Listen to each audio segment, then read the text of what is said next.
Hello viewers, আসসালামু আলাইকুম। আশা করি সবাই অনেক ভালো আছেন। আমিও অনেক ভালো আছি।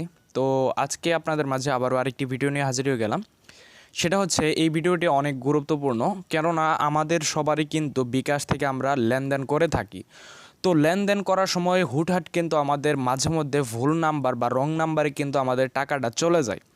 তো যদি আপনি ভুলে যদি কারো ফোনে টাকা সেন্ড মানি করে থাকেন, তাহলে কিভাবে আপনি সেই টাকাটা ফিরিয়ে আনবেন, এটাই কিন্তু আপনাদের আজকে দেখাবো। এই ভিডিওটি যারা সম্পূর্ণ দেখবেন তারা কিন্তু টাকাটা ব্যাক আনতে পারবেন। তো ধরুন আপনাদের প্রমাণস্বরূপ আমি দেখাইতেছি যে আমি সেন্ড মানি থেকে আমার ব্যালেন্স আগে দেখেন, আমার ব্যালেন্স তেমন নেই, 23 টাকা মতো মনে হয় আছে।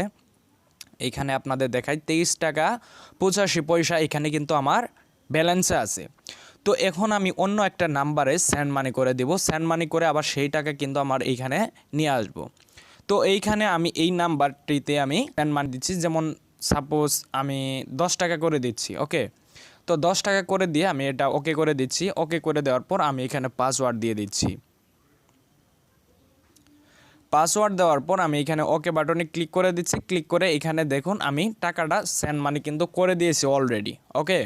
তো আমার এই টাকাটা কিন্তু এইখান থেকে চলে গেছে। এখানে আমরা যদি ব্যালেন্সটা দেখি 13 টাকা 85 পয়সা কিন্তু আমার এখানে আছে। তো আমি সেই টাকাটা এখন ব্যাক কীভাবে আনবো?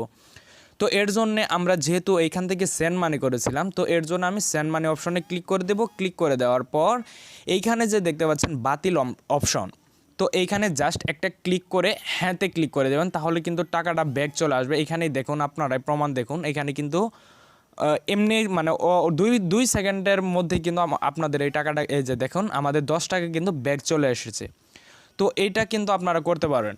এখন আমার টাকাটা এটা ব্যাক কেন আসলো, সেটা হচ্ছে আমার ওই সিমে, যে সিমে আমি টাকাটা সেন্ড মানি করেছি, সেই সিমে কিন্তু আমার বিকাশ করা নেই। এর জন্য কিন্তু এইখানে বাতিল অপশনটি লেখা এসেছে। তো এখন আপনারা বলতে পারেন যে যদি কারো ফোনে বিকাশ করা থাকে, আমি যদি ভুলে সেন্ড মানি করে থাকি, সেটা কিভাবে আনবো? তো এর জন্য কি করবেন, আপনারা যদি ভুলে কাউকে টাকা পাঠিয়ে থাকেন, তাহলে ওই নাম্বারে আর কোনো কল দিবেন না, ওকে। কল দিলে কিন্তু তারা কি করবে, অন্য নাম্বারে কিন্তু ট্রান্সফার করে নেবে ব্যালেন্সটা। তো আপনি কি করবেন, সরাসরি আপনাদের এলাকায় যদি কোনো থানা থাকে, ওই থানায় যে একটা জিডি করবেন। জিডি করার পর জিডি একটা ফটোকপি থাকবে, ওই ফটোকপিটা আপনি নিয়ে আসবেন। আসার পর আপনার এলাকায় যদি বিকাশের কোনো এজেন্ট থাকে বা বিকাশের কোনো থাকে, তো ওইখানে কাস্টমার কেয়ারে ওইখানে আপনি বলবেন যে আমি ভুলে এই নাম্বারে টাকা পাঠিয়ে দিয়েছি, তো এখন আমি কি করব। তো তারা যদি আপনাদের কাছে কোনো ডকুমেন্ট চাই, তাহলে আপনি ডকুমেন্টগুলো দিবেন।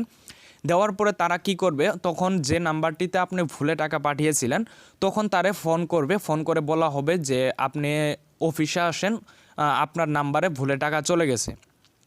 তো তারা সে যদি অফিসে যদি আসে, তাহলে কিন্তু উনি যদি প্রমাণ যদি না দিতে পারে, তাহলে কিন্তু কি হবে, আপনাকেই কিন্তু ওই যে বিকাশের ওই যেখানে গেছেন ওইখান থেকে কিন্তু বিকাশওয়ালা আপনাকে টাকা ব্যাক করে দিবে।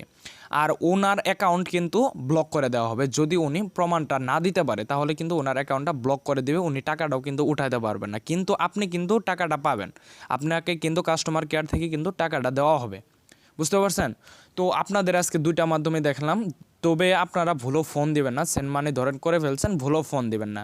কিন্তু এই কাজটি তখনই করবেন যদি আপনার লেনদেন বা যদি আপনার অ্যামাউন্টটা বড় হয়, বেশি টাকার অ্যামাউন্ট হয়, তাহলে করবেন। আর যদি ছোটোমোটো 100, 500, 1000 টাকা এরকম হয়, তাহলে এগুলা করার দরকার নেই, ঠিক আছে?